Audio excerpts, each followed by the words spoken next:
Hi, my friends. This is Lada from astrolada.com with your August 2018 astrology horoscopes for the 12 signs. What a crazy summer! You're probably experiencing it already. It's intense with all the eclipses, with Mars and Mercury retrograde. They continue in August. This is the last very intense month of this year. Very karmic, very fated, but this is also the last month when you can turn your life around and when you can make big changes in your life. So don't miss this time. Yes, it's intense, it's difficult. No one likes changes. Well, not no one, but most of the times. But you can make something amazing. It can be extremely productive and transforming month. And of course, one of the most important events is that we have the solar eclipse, which is happening on the 11th of August in the sign of Leo. It's with Rahu. Solar eclipse is about new beginnings, guys. Especially with Rahu. Rahu is material in nature when a Rahu causes a solar eclipse, which means it will bring some tangible, material, new beginnings in your life over the next 6 months in different area of your life, depending what sign you are. We'll speak about that, and some big changes in that area of your life. It's one of the last chances to make a big new beginning in that area of your life where the one of the last Leo eclipses is happening there. So important time. Yes, it can be unsettling, it can be scary because you're entering into uncharted new territory, and everything new feels scary, but at the same time, maybe you're overdue for a change there. At the same time, we have Mars and Mercury retrograde. And Mars is extremely close to the Earth. You can see it when it rises on the western horizon at night, like a bright, red, angry star. And sometimes I would confuse it even for a plane, it's so bright. And when Mars is so close, all the fire in us increases. So we become much more, kind of retrograde planet. Many astrologers says, oh, it's not going to work at all, you're not going to have any ambition, any drive. No, no, no. Retrograde planet pushes you the limits, and Mars is about willpower, drive. And of course, with all that fire, it can misfire.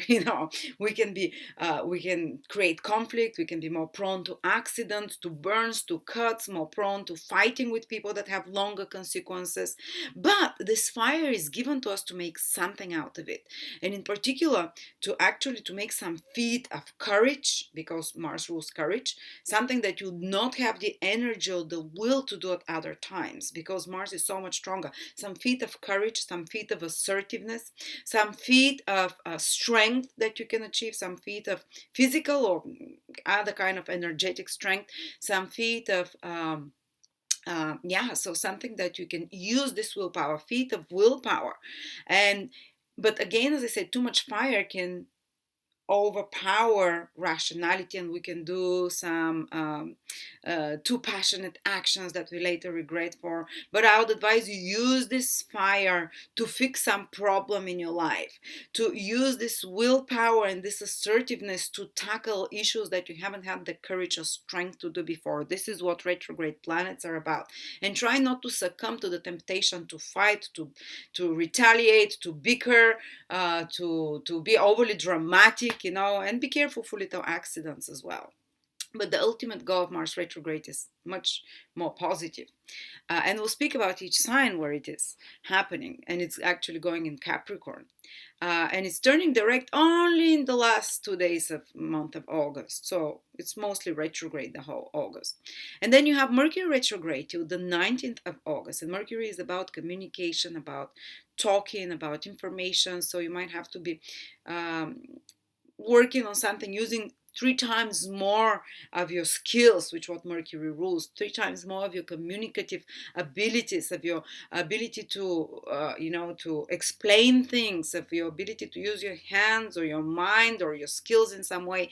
It's more challenging when a planet is retrograde because we have to use 3 times more energy. So maybe some of you will be using 3 times more energy and skills to fix some communicative errors, some administrative errors, to organize, to manage, to prepare something, to put final touches, to complete some mercurial projects, which are of the mind, of writing, of speaking, of communicating, of business commercial transactions.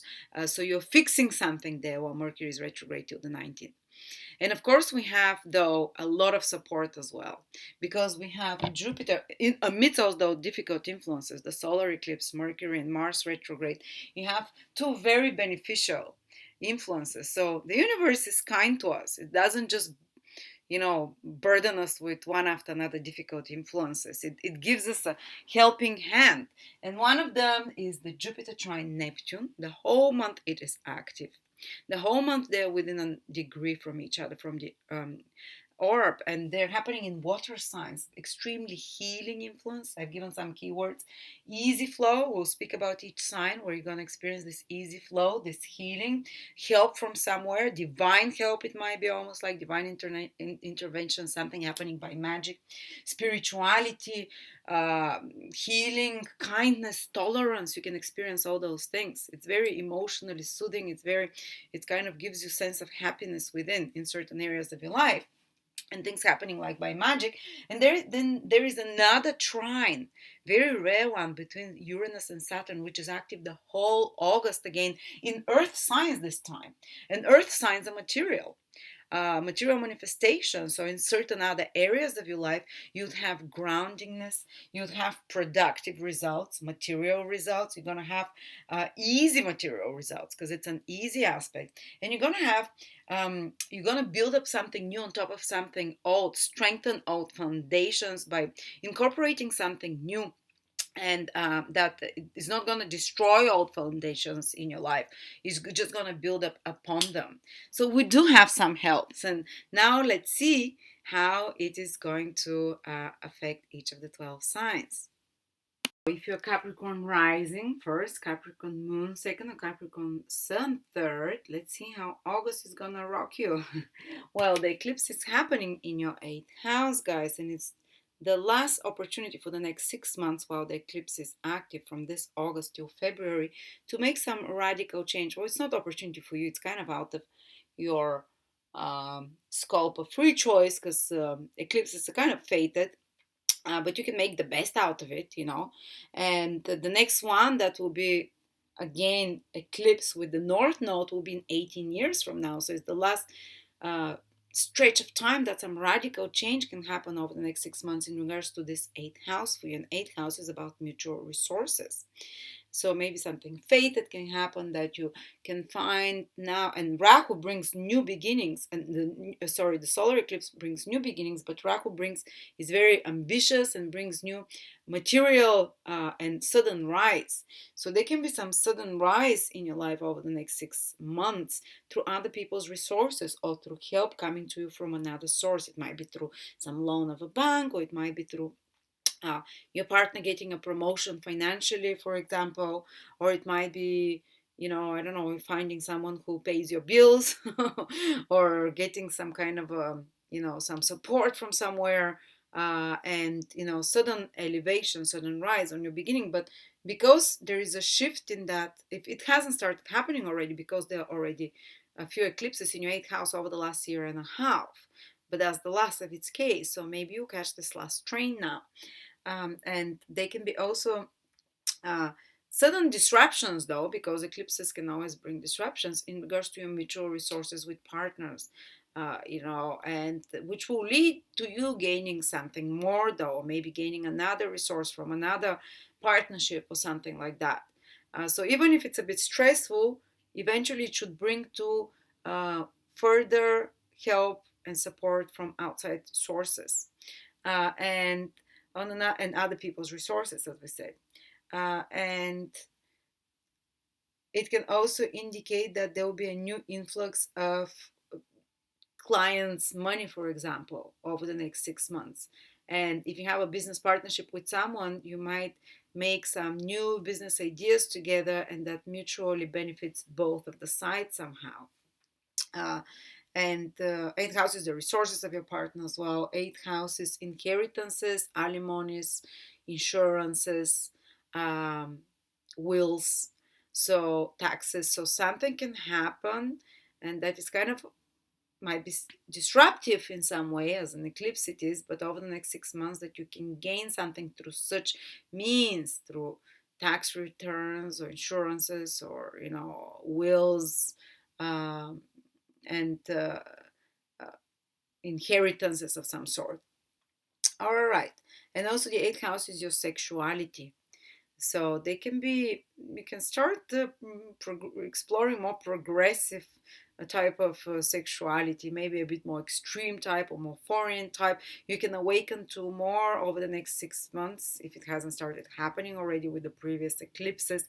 You can start awakening to some new kind of sexual habits or sexual desires of some sort. The eighth house is the house of the Kundalini, where the Kundalini is strong, the sexual desire. And when the North Node trans is there, which is depicted by a dragon or a snake, just like the Kundalini is, the North Node also rules the Kundalini energy. So when both, and especially triggering an eclipse there, they can be awakening and birth of new occult skills, because the Kundalini rules the chakras and the occult skills.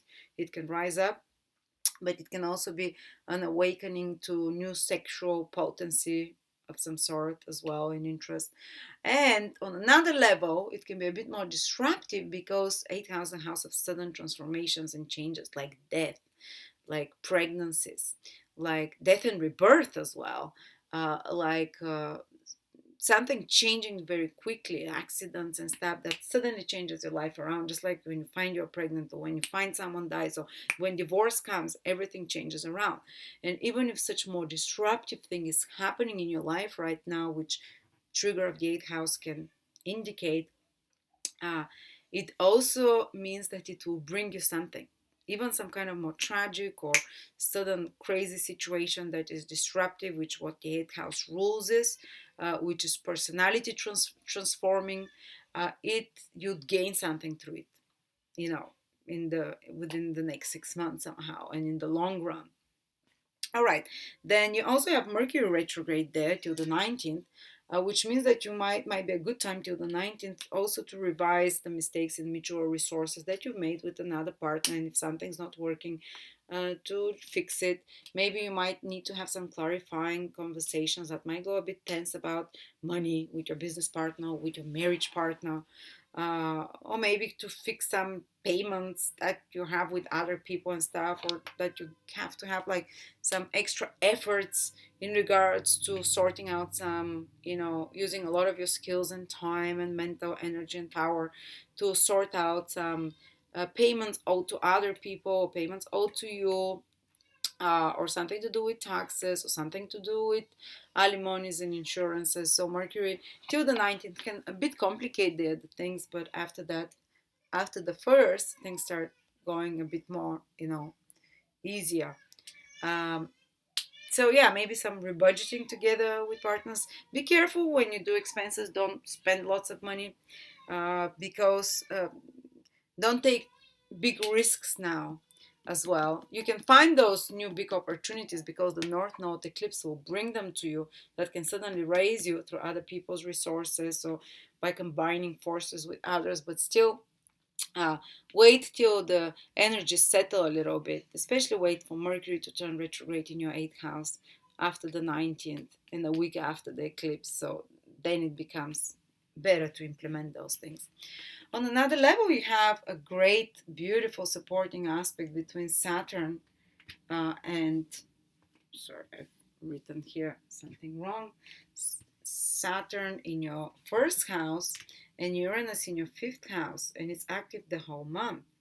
So some of you Capricorns, or especially Capricorn rising people, moon or sun secondly as well, some of your personal efforts can, 1st house personal efforts, Saturn efforts, 1st house you, can create new romantic relationships. Uranus, something new, 5th house, romantic relationships. Some of your personal efforts can create as well some new creative projects. Things will be there will be material, a trine between Earth, planets and Earth can bring some very easy material results, especially if you're doing some performance or center stage activity, if you're doing some creative project, or if you're taking some decision for some new ideas can come to you as well. Your 5th house is ideas, and Uranus is something, and these are creative ideas that come to you. inspirational ideas, and Uranus brings those new ones, and it kind of you can and you can easily implement those new ideas to your already established plans for yourself. Also, you can have more fun this month as well, because I know it's been hard. A lot of Capricorns are starting to feel Saturn in their sign. It's about being serious, and not that they're already not serious and responsible now. It's like they have to do it double since the end of last year and for the next 2 years. And it's almost like responsibilities and duties, and some of you might feel like stuck in a rut or that things are very difficult, but Uranus comes to relieve you a little bit from this pressure with this good aspect to Saturn by introducing a bit more fun. Fifth house, some distraction, romantic distraction, or spicing up your romantic life, or reviving and reawakening. Uranus is the real awakener of some romantic feelings in you towards your partner, towards someone new, that can kind of take down this gloomy pressure from Saturn with all the responsibilities that you're having otherwise in your life. And plus, or some new idea comes to you, or some kind of new, the pressure is taken a bit from you and released by receiving, by something new, exciting happening in the life of your children, or receiving help with your children, or maybe something good and releasing you can happen uh, by fifth house. Also creative ideas, we spoke about that. Some new hobby, something that you're passionate about, that can kind of revive the spark in you a little bit, because so Capricornians really need a bit more of the spark now with this heavy Saturn influence in their sign, and that can make you feel more alive again. This something you're passionate, some more fun of some sort as well, but generally more inspirational, more lucky. Fifth house is lucky. Fifth house is good karmic deeds and good karma from past lifetimes. So something suddenly new, exciting can appear, even if it's something very small that kind of makes you feel more passionate about life, um, more relieved a little bit from some of the burdens that can give you a help with if you're starting some new beginning. Saturn in the first house is building new foundations for many years ahead, and it's a slow job, but something comes here to give you help. Some of you good karma from past lifetimes that this help comes. Then Neptune is trine, another very easy flow aspect, as you see, easy flow, healing, help, tolerance, kindness. From your from your third house is this trine. Trine was indicated with a triangle to your 11th house, and it's the last time Neptune and Jupiter in this year are going to make a trine, and it's not going to repeat for quite a few years ahead.